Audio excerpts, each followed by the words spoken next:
The Royal Albert Hall is one of the most famous and prestigious concert halls in Britain and the world. It's 150 years old and basically every world-famous musician and band has performed here at some point. The trouble is the science of acoustics wasn't really well developed back in the 19th century. A tall, oval-shaped auditorium with a domed glass roof, well, it looked impressive and regal, but it created an accidental echo chamber, the exact opposite of the focused sound that you'd want for a concert.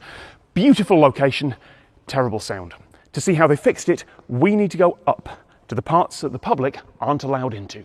It was constructed without any thought to acoustics, really, but it was also glazed. It was daylit, naturally lit. A Prince of Wales, who became King Edward VII, made a speech there at the public opening. Everyone heard his voice twice. So immediately they had to do something to solve the acoustics, and they installed what's called a calico velarium. It's like a sailcloth hung from the roof.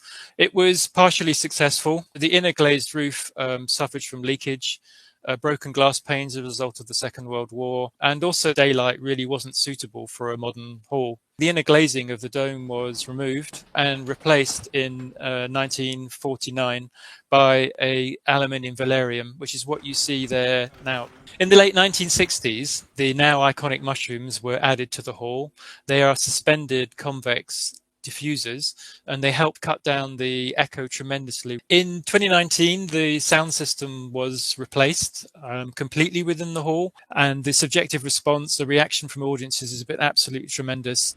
This is right at the top of the hall. That is the glass roof. It is 40 metres down to the floor. And just through there is an air vent called the corona. And running across it is a tensioned steel mesh to let the technicians access it. I am assured by the team here that it is fail-safe and I can walk on it. Guy, hello. Hello. Welcome to the Corona. Oh, it's a lot cooler in here. Must be. Oh, I looked down. I should not have looked down. I mean, you're health and safety officer here, right? That's right, yeah. You're just casually standing on the mesh. Mm-hmm, yep. Feel free to step out with me. That's a full fear response from me, that. I was going to say, is there anything I can grab onto? That's very greasy, so most people hold my hand, including the fire brigade. I was going to ask, like, who has to come out here? Oh my God, it bounces. It bounces. Who has to come out here? Technicians, people who need to put shows on and rigging. Ha ha ha. Putting all my weight on that foot is so difficult. Bloody hell. Oh my God, don't bounce. The weight of the Royal Albert Hall roof, the dead weight of the wrought iron structure is about 340 tonnes.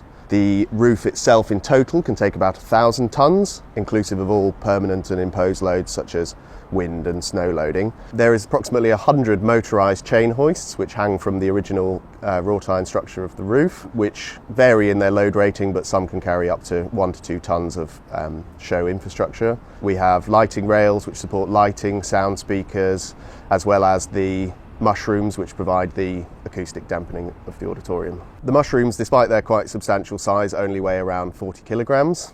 All of the mushrooms, show infrastructure, speakers is all hung from the original wrought iron roof structure. I am not sure I can move right now. I'm genuinely... Just look forward. Just look forward and walk. Just walk. There's no way you can fall. There's no way you can fall. Just walk. Look.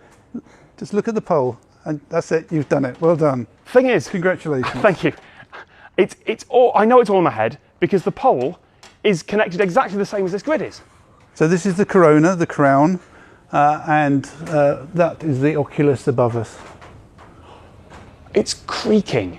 That's the heat expanding. So temperatures are regularly in the 30s and 40s. Typically, whenever there's a fall from height risk, the factor of safety on the material properties that would go into the design of the tension wire grid is 5:1, which means there's a 5-fold weight allowance of the material property which it can support. But the most surprising thing of all about this roof is not how they fix the acoustics, it's not this terrifying technician's trampoline, it's just out there. And the best way to see that is from the outside. I'm going to need a hand. Feel free. The roof was constructed in full in Manchester, and then it was dismantled and reassembled in London through internal scaffold shoring from the inside of the hall. Every beam and element of the wrought iron trusses was then winched up to the top of the roof and then assembled in situ. The shoring was then removed once the roof had been completed in full and dropped by about 5/16 of an inch, or about 8 millimetres, which would have been a heart-stopping moment, I think, for all those involved. All of which leads to the most startling thing for me, the reason I made this video. This roof, this iron and glass dome with all that equipment hanging from it, it's not actually connected to the rest of the building. It's touching, sure, it's resting just here. You can see where the two structures meet, but there's no cement, no bolts, no attachments at all. This dome is just so incredibly heavy that it's not going to move, and it hasn't for 150 years. 600 tons of iron and glass and a load of Victorian engineering. It doesn't need anything more, because anything powerful enough to shift this wouldn't be stopped by a couple of bolts.